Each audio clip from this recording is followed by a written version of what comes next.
The old cargo ship drifted toward Kepler Station, like a dying whale in the black ocean of space. Dr. Alina Vasquez pressed her face against the observation window and watched it approach. The ship looked nothing like the sleek human vessel she knew. This one was made of what appeared to be living crystal, its surface glowing with a soft blue light that pulsed like a heartbeat. "Are you sure they asked for me specifically?" Lena asked the station commander over her shoulder. Commander Torres nodded. The message was clear. "They want to speak with a Zen archaeologist. That's you, Doctor." Lena had spent 15 years studying dead alien civilizations. She dug through ruins and translated ancient texts. She had never met a living alien before. Her hand shook slightly as she smoothed down her lab coat. The docking bay filled with a strange humming sound as the crystal ship connected to the station. Elena walked down the metal corridor, her boots echoing against the floor. The airlock hissed open, and she held her breath. The creature that stepped through was unlike anything she had imagined. It stood 7 feet tall, its body made of what looked like living gemstone. Crystal was a deep purple color, but cracks ran through it like old scars. Some pieces had gone dark as if the light inside was dying. The alien moved slowly, carefully, like someone very old or very sick. "Dr. Vasquez," the creature said in perfect English, though its voice sounded like wind chimes in a gentle breeze. "I am Ambassador Zethkar of the Velinary Collective. Thank you for agreeing to see me." Alina blinked in surprise. "You speak our language perfectly." "We have been watching humanity for some time," Zethkar replied. "Your species is ... interesting." Moved to the station's small meeting room. Alina noticed that Zethkar walked with great care, as if afraid of breaking something. When the alien sat down, small crystal fragments fell from its body onto the chair. "Are you injured?" Alina asked, her scientific curiosity overcoming her. Nervousness. Zethkar's head tilted, a gesture that seemed almost human. In a manner of speaking, yes. "I am dying, Dr. Vasquez. My neural matrix is decaying. It is a rare condition among my people, and there is no cure." Lena felt a sudden sadness. "For this strange being, I'm sorry to hear that. How long do you have?" "Perhaps 3 of your months? Maybe 4, if I am fortunate." Zethkar reached into a fold in its crystalline body and produced a small data crystal. "But I did not come here to discuss my condition. I came to discuss a debt." "A debt." "Of your years ago, humanity fought what you called the Vorthon War. Your species faced complete extinction. The Vorthons had superior technology in numbers, would have wiped out every human in the galaxy." Alina knew about the war from history books. It had been humanity's darkest hour. "Yes, but we won that war. We won because of information." "My people provided," Zethkar said, placing the crystal on the table between them. "I personally spent 2 years infiltrating Vorthon command structures. I risked torture and death to steal their battle plans, their ship designs, their strategic weaknesses. This crystal contains proof of what we gave your people." Alina stared at the small crystal. Looked so ordinary, yet according to this alien, it contained evidence that his people had saved humanity from destruction. "Why are you telling me this now?" she asked. "Because humanity owes my people a debt of honor, and I have come to collect payment." The room fell silent except for the gentle hum of the station's life support systems. Alina could hear her own heartbeat in her ears. "What kind of payment?" he asked quietly. Zethkar's crystal body pulsed brighter for a moment. "My homeworld, Velinary Prime, faces destruction. A rogue magnetar is approaching our system. It's gravitational. Fields and radiation will strip away our atmosphere in 18 of your months. My entire species will die." Elena's mind raced. She had read about magnetars in her studies. They were incredibly dense neutron stars with magnetic fields, trillions of times stronger than Earth's. If one was heading toward an inhabited system, the results would be catastrophic. "I'm sorry," she said. "That's terrible. But I don't understand what you want from us. We don't have the technology to stop a magnetar." "We do not need you to stop it," Zethkar replied. "We need you to move our planet." Alina blinked. "Move your planet. Velinary Prime must be relocated to a safe system before the magnetar arrives. We need humanity to help us move our entire world." For a long moment, Alina could only stare at the alien. The request was so impossible, so beyond anything she could imagine, that she wondered if she had misunderstood. "Ambassador," she said carefully, "moving a planet is... it's impossible. The energy required would be enormous. Technology needed doesn't exist. No one has ever done anything like that." Zethkar's body dimmed slightly. "I understand your skepticism, Dr. Vasquez. When I first conceived of this request, my own people called it madness. But I have studied humanity for many years. I have seen what your species accomplishes when faced with impossible challenges. But moving a planet... ... Double quotes. Alina shook her head. 50 years ago, defeating the Vorthons was impossible, Zethkar said. Yet humanity found a way. Your species has a remarkable talent for achieving the unthinkable when properly motivated. Alina looked at the data crystal again. Even if what you're saying is true, even if humanity could somehow develop the technology, why come to me? I study dead civilizations. I dig up old pottery and translate ancient languages. I'm not an engineer or a physicist. Because you understand the importance of preserving cultures, Zethkar replied. Velinari have existed for over 1 million of your years. You have knowledge, art, and wisdom that will be lost forever if we die. I believe you, more than any other human, would understand what that loss would mean. Alina felt the weight of the alien's words. She had spent her career studying extinct civilizations, trying to piece together their stories from fragments and ruins. The thought of an entire living culture being wiped out made her stomach turn. How many people live on your world? She asked. 12 billion Velinari call our homeworld home. But it is not just the population, Dr. Vasquez. Our planet contains the crystalline networks that store our entire cultural memory, going back 1,000 generations. If Velinari Prime dies, everything we are dies with it. The meeting room felt smaller, suddenly. Alina realized she was looking at a dying representative of a dying world, asking for help with something that had never been attempted in the history of the galaxy. I'll need to speak with my superiors, she said finally. Decision is far beyond my authority. Zethkar nodded slowly. I understand. But please remember, Dr. Vasquez, that when humanity needed the impossible, my people provided it. Now we ask the same of you. As the alien stood to leave, Alina noticed more crystal fragments falling to the floor. Zethkar was literally falling, apart before her eyes, just as their world was falling apart around them. Ambassador, she called as they reached the door. If humanity agrees to help, what happens to the debt? Zethkar turned back, and for the first time, Alina thought she saw something like hope in the alien's crystalline features.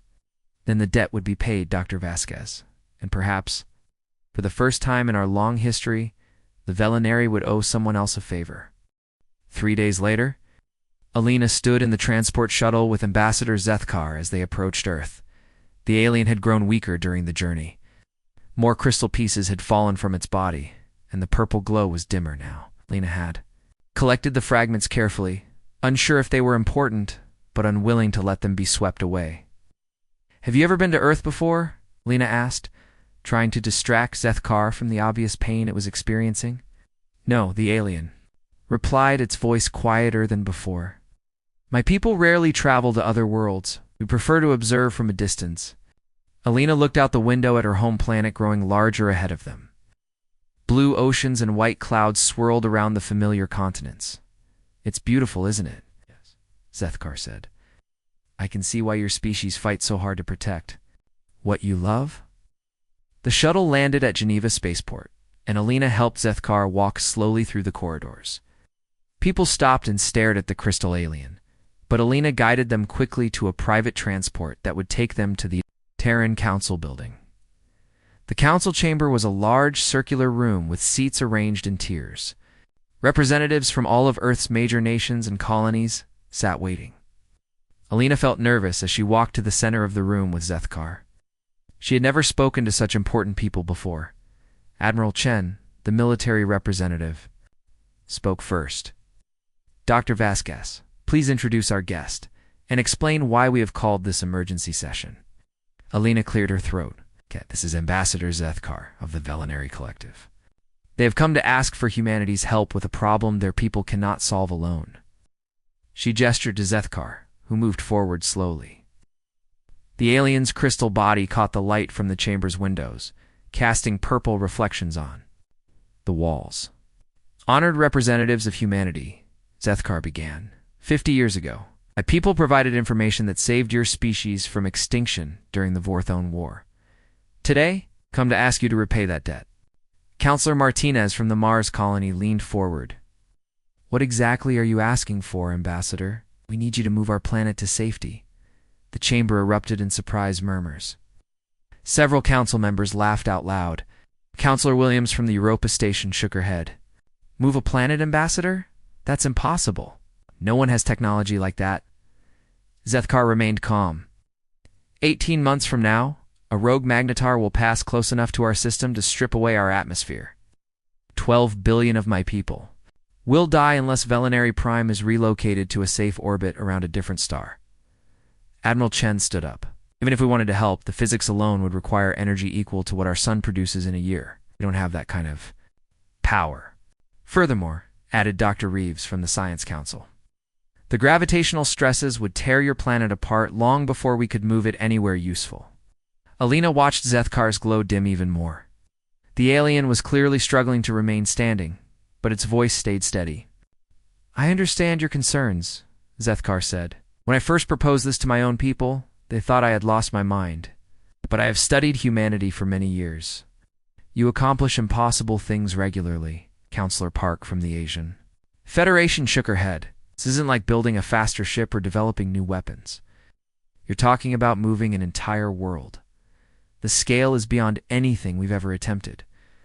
50 years ago, defeating the Vorthons was also beyond anything you had attempted, Zethkar replied. Yet you found a way. At the back of the chamber, a quiet voice spoke up. What information did you provide during the war? Elena turned to. See Captain Sarah Okafor standing in the military section? The captain was an older woman with gray hair and scars on her face from old battles. Lena recognized her from history books as one of the heroes of the Vorthon War. Zethkar turned toward the captain. You were there, Captain Okafor? You commanded? The cruiser Defiant during the Battle of Proxima. Captain Okafor's eyes widened. How do you know that? Because I was the source who provided the intelligence that allowed your fleet to win that battle, Zethkar said. I spent 2 years infiltrating Vorthon command networks. I stole their battle plans, their ship designs, their strategic protocols. Without that information, your species would have been wiped out. The chamber fell silent.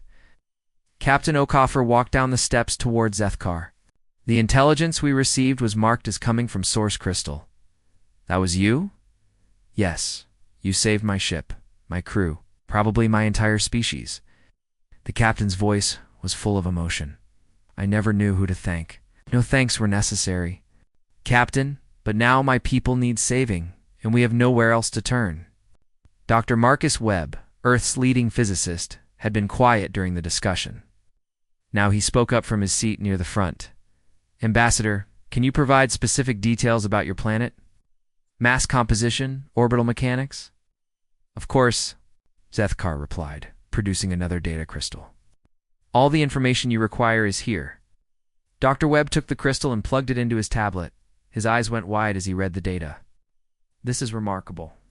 Velinary Prime is 3 times Earth's mass, but its core is made of some kind of crystalline matrix. The density distribution is completely different from anything we've studied. Our world grew naturally over millions of years, Zethkar explained.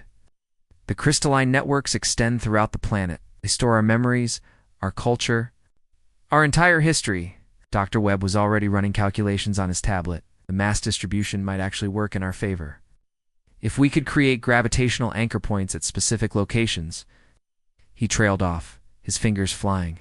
Over the screen, Admiral Chen frowned. Dr. Webb, you're not seriously considering this.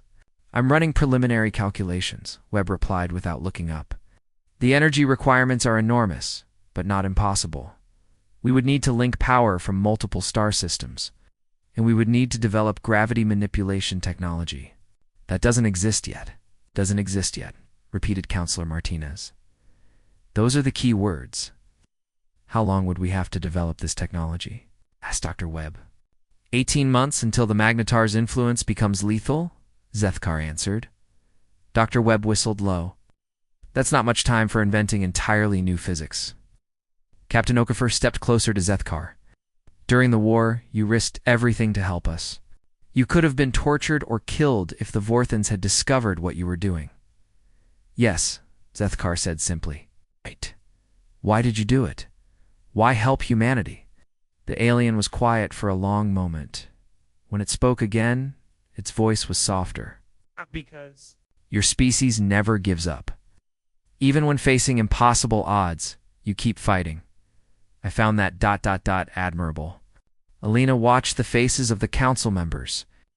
She could see them struggling with the decision. The request was impossible, but the debt was real. There's something else, Captain Okafor said, addressing the chamber. What? Ambassador Zethkar. Provided during the war wasn't just battle plans. They gave us the locations of Vorthon research facilities. That's how we captured their quantum tunneling technology. Half our current space travel capabilities came from intelligence this alien provided. Admiral Chen looked troubled. Even so, Captain, wanting to help and being able to help are two different things. Dr. Webb suddenly looked up from his tablet. Actually, Admiral, I think it might be possible. The chamber erupted in surprised voices. Dr. Webb stood and walked to the center of the room, his tablet in hand. The key is thinking about it differently, he said, his excitement growing. Don't move the planet through space. We move space around the planet. Create a gravity well that drags local spacetime along with it. That's theoretical physics, protested Dr. Reeves. So was quantum tunneling until we figured it out, Webb replied. And we had Velinary intelligence to help us with that breakthrough. 2, Alina looked at Zethkar. The alien's glow had brightened slightly, and she thought she saw hope in its crystalline features. Counselor Williams raised her hand. Let's say this is possible. What would it cost? What resources would we need? Doctor? Webb was already calculating. Every major shipyard in human space. Resources from at least 20 colonies. The combined energy output of 4 star systems, and the cooperation of every physicist and engineer we have? The largest project in human history, Admiral Chen said grimly. The most important project in human history, Captain Okafor corrected. We owe them our lives. The chamber fell quiet as the council members considered the magnitude of what was being asked. Alina held her breath, watching Zethkar, struggled to remain standing. Finally, Admiral Chen spoke. We'll need a formal vote. All in favor of attempting to develop the technology to relocate Velinary Prime. Alina watched hands slowly rise around the chamber. One by one, the representatives of humanity voted to attempt the impossible. When the count was finished, the motion had passed by a narrow margin. Zethkar. S. Crystal body pulsed with bright light for the first time since Alina had met the alien. Thank you, the ambassador whispered. Thank you all. Dr. Webb was already heading for the door, his mind clearly racing with possibilities. I need to call every physicist I know, he muttered. And we're going to need bigger computers. Within 1 week of the council's decision, Alina had never seen anything like what humanity was doing. She stood in Dr. Webb's laboratory watching him work 18 hours a day, surviving on coffee and determination. The physicist had dark circles under his eyes, but his excitement was infectious. Look at this, Webb said, pointing to equations covering 3 different whiteboards. The Velinary crystal matrix isn't just decoration. It's a natural quantum resonance network. If we can tune our gravity anchors to match that frequency, Lena nodded, though she understood only half of what he was saying. Yes. Zethkar sat in a special chair nearby, its condition getting worse each day. More crystal fragments fell from its body, but the alien watched everything with intense interest. Your species approaches problems very differently than mine, Zethkar observed. Velinary would spend years in careful planning before attempting such a project. We don't have years, Webb replied, not looking up from his calculations. So we plan as we go. The laboratory door burst open, and Captain Maria Santos walked in. Lena had met the engineer 3 days earlier when she arrived from the Titan shipyards. Santos was a short woman with calloused hands and grease stains on her uniform. Webb, I need those gravity anchor specifications, Santos said, without bothering with greetings.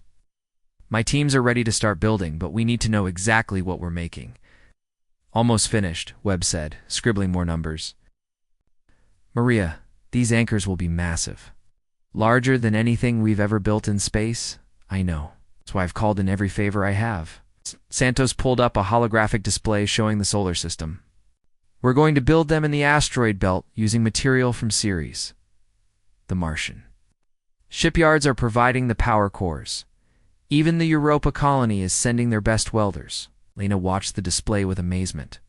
Red dots showed human.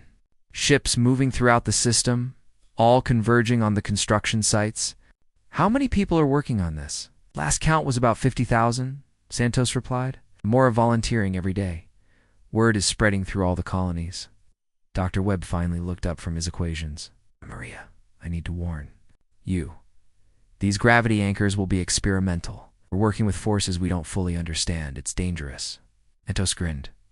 Webb, I've been building dangerous things my whole career. At least this time it's for a good cause. The engineer left to return to her construction crews, and Alina turned to Zethkar. You're surprised by how quickly this is moving? Surprised. Does not adequately describe my feelings, the alien replied. The Velinary would require a generation to organize such an effort. Your species has done it in days. Over the following weeks, Alina watched humanity transform impossible theories into reality. She traveled with Zethkar to construction sites. Throughout the system, documenting what she saw at the Ceres facility, thousands of workers labored around the clock building the first gravity anchor. Alina watched them weld together components the size of skyscrapers. The workers came from every human colony, and they shared their knowledge freely.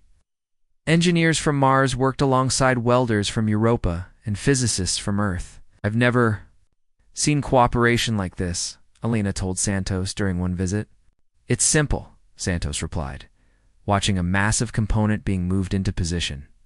Everyone knows what's at stake. We're not just building machines. We're proving that humanity keeps its promises. The breakthrough came from an unexpected source. Alina was visiting the Lunar Research Station when Dr. Webb received an urgent message. A 12-year-old girl named Lin Chen had sent him a theoretical framework that made his equations work. She's Admiral Chen's daughter, Webb explained excitedly. She's been following the project and noticed something we missed. Look at this. Lin's. The idea was simple but brilliant. Instead of trying to move the planet through normal space, they could create quantum anchor points in multiple dimensions. By linking these points, they could essentially drag space itself along with the planet. It's like moving a tablecloth instead of moving everything on the table, Webb said. Elegant and absolutely insane. Lena watched Zethkar's reaction to the news. The alien's crystal body pulsed brighter than it had in weeks. A child solved. The problem that stumped your greatest minds? Zethkar asked. That's how humans work, Elena replied. We don't limit ourselves by age or experience when there's a problem to solve. The construction phase accelerated after Lin's breakthrough. Elena watched gravity anchors take shape at construction sites throughout human space. Each anchor was a kilometer-long structure packed with quantum processors and gravity, manipulation systems that shouldn't have been possible to build. But the most impressive thing Lena saw was the people building them. At the Titan facility, she met a welder named Tom Rodriguez, who had been working 16-hour shifts for 3 weeks. Aren't you exhausted? Lena asked him during a brief break. Tom shrugged. Yeah, but so what? These aliens saved humanity once. Now, it's our turn to save them. Lena heard similar sentiments everywhere she went. On Europa, a programmer named Sarah Kim had rewritten the entire control system for the quantum processors in her spare time. It needed to be better, Kim explained simply. Good enough isn't good enough for this. At the Mars shipyards, Elena watched teams of workers volunteer for the most dangerous jobs. Testing the gravity anchors required someone to be near them. When they activated, the gravitational fields could crush a human instantly if something went wrong. I'll do it, said Engineer Park, without hesitation, when Santos asked for volunteers. If it doesn't work, we need to know so we can fix it. Elena realized she was witnessing something remarkable. Humanity wasn't just building impossible technology. They were doing it with a determination and cooperation that amazed even themselves. Us. Your species is fascinating, Zethkar observed during one of their visits to the construction sites. The Velinari value individual excellence. But humans seem to become more capable when they work together. Alina nodded. We're better together than we are alone, especially when someone we care about is in trouble. Dud. The testing phase began for months after the project started. Alina stood in the command center on Luna, watching as teams throughout the system prepared to activate the first gravity anchor prototype. All stations report ready, announced the communications officer. Doctor. Webb looked nervous as he checked his readings one final time. If Lynn's calculations are wrong, this could tear a hole in space-time. If they're right, we save an entire planet, Alina replied. Initiating gravity anchor test in 3, 2, 1, The screens filled with data as the anchor activated. Alina watched gravitational readings spike beyond anything previously recorded. Space around the anchor warped visibly, creating a distortion that looked like looking through water. It's working, Webb shouted. The quantum resonance is stable. We're actually manipulating space-time. Cheers erupted throughout the command center. Lena looked at Zethkar, whose crystal body was glowing brighter than she had ever seen. This is really going to work, isn't it? Lena asked. Zethkar turned toward her, and Alina thought she saw tears of light flowing down the alien's crystalline face. Dr. Vasquez, I believe your species has just redefined what is possible in this universe. 3 months later, Lena stood on the observation deck of the command ship as humanity's fleet prepared to depart for Velinari space. 200 vessels, the largest fleet in human history, carried the gravity, anchors, and equipment needed to move an entire world. Zethkar stood beside her looking stronger than it had in months. The alien's exposure to the exotic energies during testing seemed to have slowed its neural decay. Are you ready to go home? Lena asked. Yes, Zethkar replied. But I find myself wondering if Velinari Prime will still feel like home after. Seeing what humanity can accomplish, Alina smiled. Home isn't just a place. It's where your people are. After today, they'll be safe. As the fleet jumped to hyperspace, Alina realized that humanity had done more than just solve an impossible problem. They had proven that when someone needed help, humans didn't ask if it was possible. They simply found a way to make it possible. Real test would come when they reached Velinari Prime, but Alina had no doubt that humanity would succeed. After all, they had already done the impossible part. Now they just had to do it again. The human fleet dropped out of hyperspace at the edge of the Velinari system, and Alina gasped at what she saw. Velinari Prime hung in space like a massive purple jewel. It's 3 times larger than Earth. The entire planet seemed to glow with the same crystalline light as Zethkar's body. It was beautiful and terrifying at the same time. There's our target, Captain Santos said from the command bridge. 1 planet, 12 billion people, and 18 months to move it before that Magnetar gets close enough to kill everyone. Lena stood beside Zethkar at the observation window. The alien's condition had improved during the journey, but it still moved carefully. Crystal fragments no longer fell from its body as often, and the purple glow was steadier now. How does it feel to be home? Alina asked. Strange, Zethkar replied. I have been away for so long, and now I return with an army of aliens who plan to move my world. My people are confused by this development. Through the communication system, Lena could hear voices speaking in the musical language of the Velinari. Dr. Webb was talking with Velinari scientists, sharing technical data and trying to explain what humanity planned to do. They want to know if we are certain this will work, Webb translated. I told them we are certain we will make it work. They find that answer unsatisfactory. Alina smiled. They don't know humans very well yet. The operation began slowly. Human ships moved into position around Velinari Prime, placing the massive gravity anchors at specific points in space. Each anchor was the size of a small space station, packed with technology that had been invented just for this mission. Alina watched from the command ship as the first anchor was deployed. The kilometer-long structure unfolded like a mechanical flower, its quantum processors beginning to hum with power. Anchor 1 in position, reported the deployment team, running final diagnostics now. Similar reports came in from teams throughout the system. 200 human ships worked in perfect coordination, placing gravity anchors and power relays in a complex, three-dimensional pattern around the planet. Zethkar watched everything with fascination. Your people work like a single organism, the alien observed. Each ship knows exactly what the others are doing without constant communication. We've had a lot of practice working together, Elena replied. Humans are good at coordinating when we need to be. The first test activation came 3 days later. Alina held her breath as Dr. Webb initiated the gravity field around just one small section of the planet. Field strength at 20%, Webb announced. Quantum resonance stable. Beginning gravitational displacement test. On the screens, Alina watched as space itself began to bend around a small area of Velinary Prime. The effect was like looking at the planet through a funhouse mirror. The crystal surface warped and twisted as local space-time followed the artificial gravity.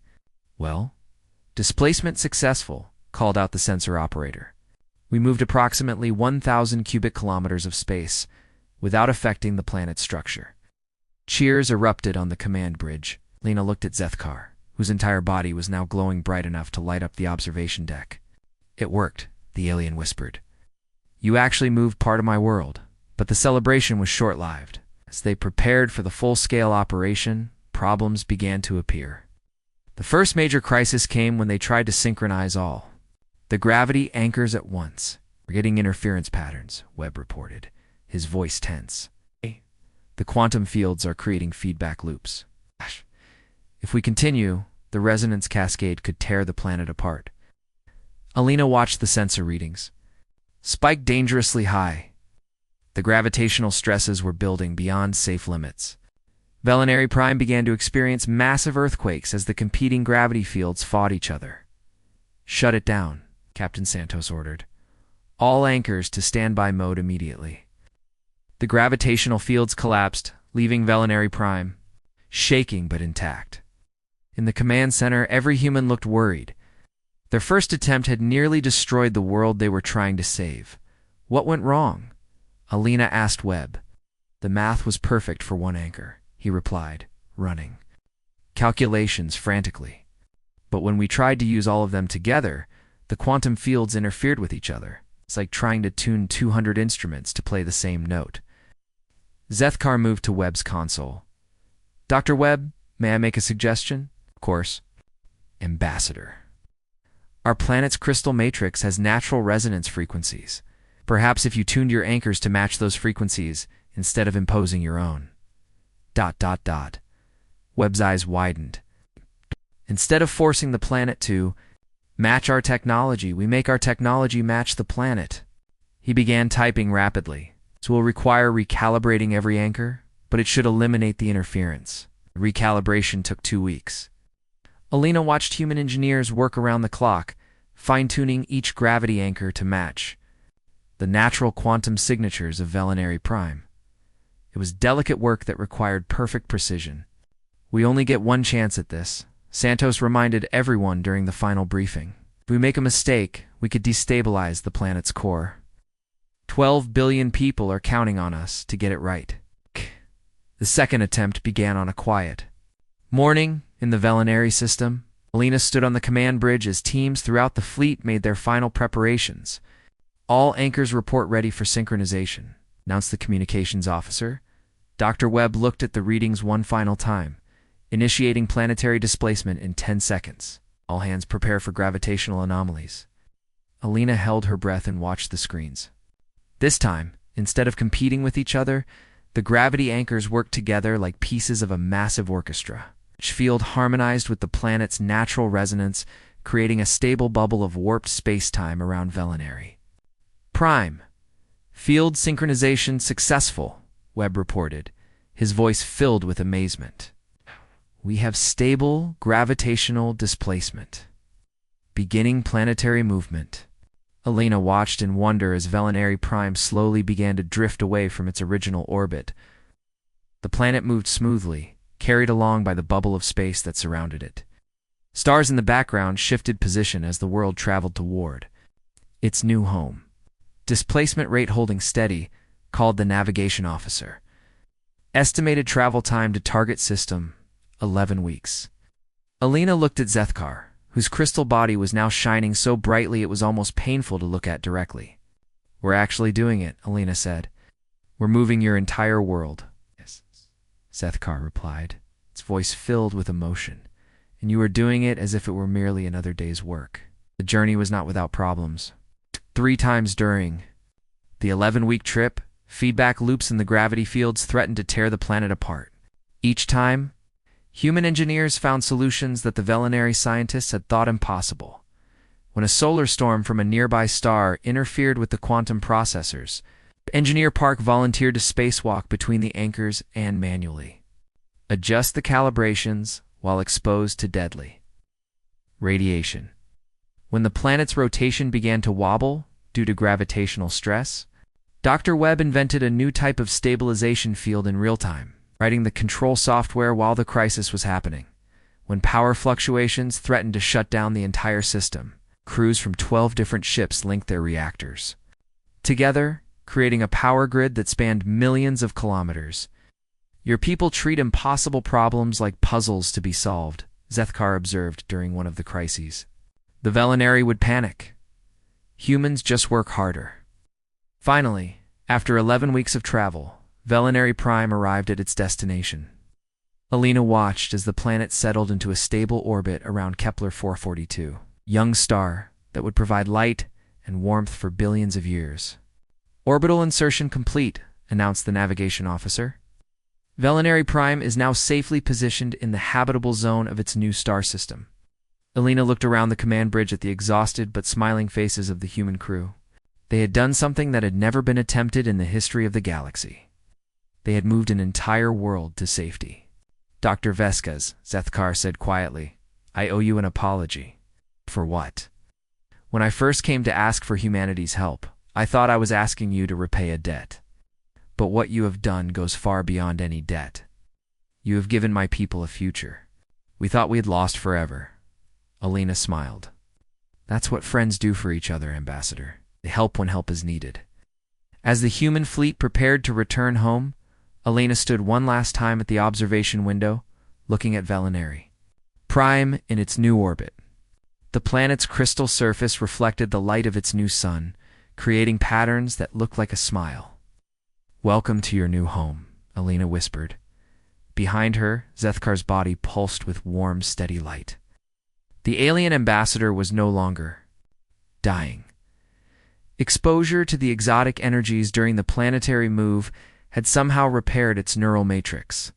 Dr. Vasquez, Zethkar said, my people would like to know what humanity wants in return for this gift. Alina turned to face the alien. Nothing, Ambassador. The debt was paid 50 years ago when you saved us from the Vorthans. Everything else? We did because it was the right thing to do. For the first time since Alina had met Zethkar, the alien seemed genuinely speechless. In its crystalline features, she saw something that might have been wonder. 5 years later, Alina stood in her new office on New Geneva Station, looking out at a sight that still amazed her. 3 massive ships from the Zephyrian Republic hung in space nearby, their sleek hulls gleaming silver in the starlight. They had come asking for humanity's help with what they called an impossible problem. Dr. Vasquez, her assistant, called from the doorway. Ambassador Zethkar has arrived for your meeting? Alina smiled and turned from the window. Her title was now Director of Interspecies Relations, a job that hadn't existed before humanity moved Velinary Prime. These days, alien species from across the galaxy came to Earth, asking for help with problems their own scientists couldn't solve. Zethkar entered the office, and Alina was struck again by how much the alien had changed. The ambassador's crystal body now glowed with steady purple light, and no fragments fell when it moved. Ow. Neural decay that had been killing it was completely gone, healed by exposure to the exotic energies during the planetary relocation. Alina, Zethkar said warmly. Over the years, they had become close friends. I bring greetings from the Velinary Council and news from our new homeworld. How are your people adjusting? Alina asked, gesturing for Zethkar to sit in the specially designed crystal chair near her desk. Better than anyone expected, Zethkar replied. The new star provides excellent energy for our crystal matrices. Our scientists say Velinary Prime is actually healthier in its new orbit than it was in the old system. Some are calling it a blessing rather than a disaster. Lena poured herself coffee and offered Zethkar a cup of the liquid nutrients that alien preferred. And how do they feel about their human neighbors? Zethkar's body pulsed brighter for a moment, which Alina had learned was the Velinary equivalent of laughter. That is, complicated. Many of my people are still trying to understand how humanity accomplished what we thought was impossible. Some have begun studying human problem-solving methods. Others simply call it magic and refuse to think about it further. It's not magic, Alina said. We just don't give up easily. Yes, I have tried to explain this to them. The concept of refusing to accept limitations is difficult for the Velinary mind to grasp. We are a very old species, Alina. We have learned to be careful about what we attempt. Lena's communication device beeped, and she glanced at the display. Speaking of attempting things, the Zephyrians are here about their sun problem. Ah, yes, Zethkar said. They wish humanity to prevent their star from going supernova. Another impossible request. Actually, Dr. Webb thinks it might be doable. He's been working on something he calls a stellar stabilization matrix. The theory is that we could use modified gravity anchors to compress the star's core and prevent the runaway fusion reaction. Zethkar stared at Alina for a long moment. You speak of preventing a stellar explosion as if it were a routine engineering problem. Well, it is an engineering problem, Alina replied. It's just a really big one. Before Zethkar could respond, Lena's assistant announced that the Zephyrian delegation was ready for their meeting. Alina and Zethkar made their way to the conference room, where three tall, blue-skinned aliens waited with obvious nervousness. Ambassador Velthar, Alina said, greeting the lead Zephyrian. Thank you for coming. Understand your star is showing signs of instability. Dr. Vasquez, Velthor replied, their voice carrying a musical quality. Our scientists estimate we have perhaps 20 years before our sun becomes a supernova. 6 inhabited worlds with 8 billion people will be destroyed. We have come to ask if humanity might ... consider helping us with this problem. Lena noticed how carefully the Zephyrian phrased the request. Word had spread throughout the galaxy about what humanity had done for the Velinary. Now, whenever a species faced an impossible situation, they came to Earth. We've reviewed your stellar data, Alina said, pulling up a holographic display. Dr. Webb believes we can stabilize your star using an array of gravitational compression. Fields it would be similar to what we did with Velinary Prime, but on a much larger scale. Velthar's eyes widened. You believe this is possible? We believe it's worth trying, Alina corrected. The theoretical framework is sound. We just need to build technology that doesn't exist yet. How long would such a project take? Asked another Zephyrian. About 3 years to develop the technology. Another 2 years to deploy it around your star, Alina replied. We'd need cooperation from 15 different human colonies, and probably help from our allies. Zethkar leaned forward. Lena, you should tell them about the other project. Lena smiled. We're also working on something that might interest you. Dr. Webb calls it a Dyson swarm, but we've modified the concept. Instead of collecting energy from a star, our version would actually regulate stellar output and prevent instabilities. The Zephyrians looked confused. A Dyson swarm around our star. Think of it as a shell of small satellites that monitor and adjust your sun's behavior, Alina explained. Each satellite would have microgravity generators that could influence solar flares and core pressure. It's still experimental, but our tests around Sol have been promising. Velthar was quiet for a long moment. Dr. Vasquez, when we first heard stories about humanity moving Velinary Prime, we thought they were myths. No species could accomplish such a thing. Now here you sit, added the second Zephyrian, discussing the prevention of stellar explosions, as if it were merely complicated instead of impossible. That's because humans don't really understand the word impossible, Zethkar said. They treat it as a temporary condition rather than a permanent state. After the Zephyrians left to consider humanity's offer, Alina and Zethkar walked through the station's observation deck. Through the large windows, they could see human ships coming and going, carrying supplies and personnel to various impossible projects throughout the galaxy. Sometimes I wonder what we've started, Alina mused, watching a construction ship heading toward the Rigel system. where humans were building a massive space elevator that would reach from a planet's surface to its moon. You've started hope, Zethkar replied. For millions of years, the galaxy has accepted that some problems cannot be solved. Humanity has changed that assumption.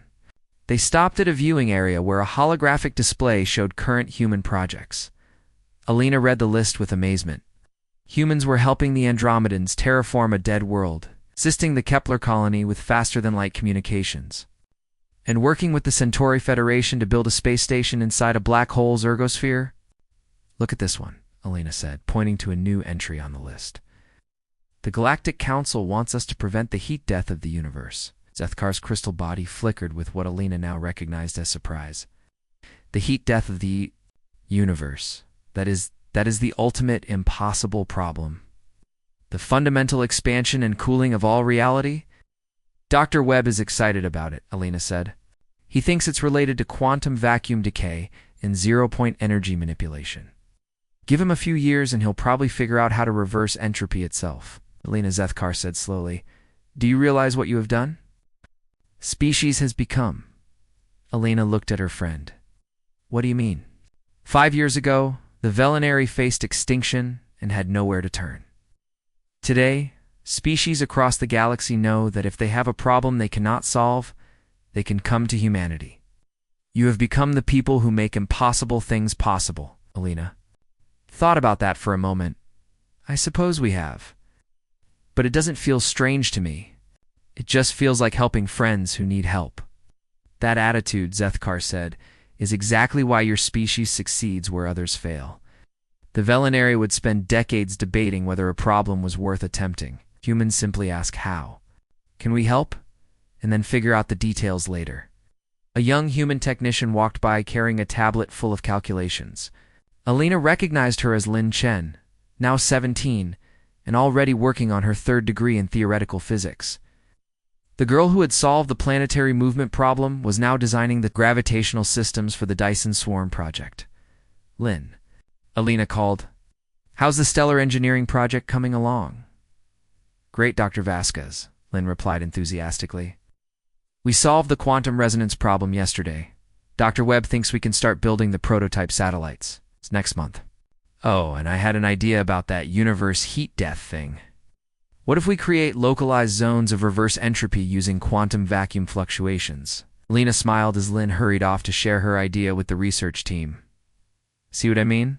She said to Zethkar. For humans, the impossible is just a starting point.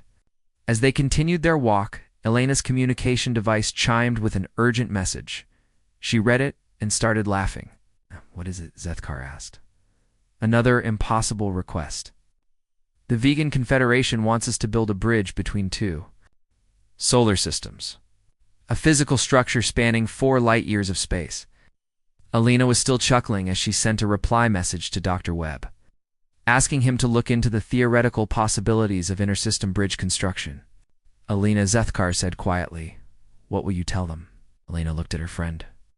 Then out at the stars, where human ships were carrying impossible solutions to impossible problems throughout the galaxy. The same thing we always tell people who need help, she said. We'll